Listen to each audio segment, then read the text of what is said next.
Now, if you're thinking of bringing a shrub that's low maintenance, that you can grow as a big shrub or even as hedging, that produces a lot of colour at the beginning of the year, well, Forsythia is the plant for you. Here's one in my garden. Look at this here.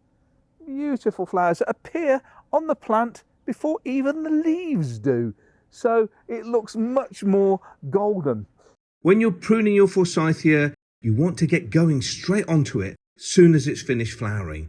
Just make sure that you've pruned it all certainly before July. If you prune later on in the year or over winter, you will miss out on next year's flowers. And if you want to encourage new strong growth, prune out a few of the oldest stems at the base straight after flowering.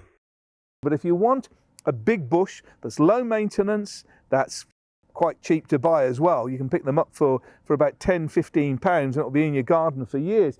It also works pretty well as a trimmed hedge too.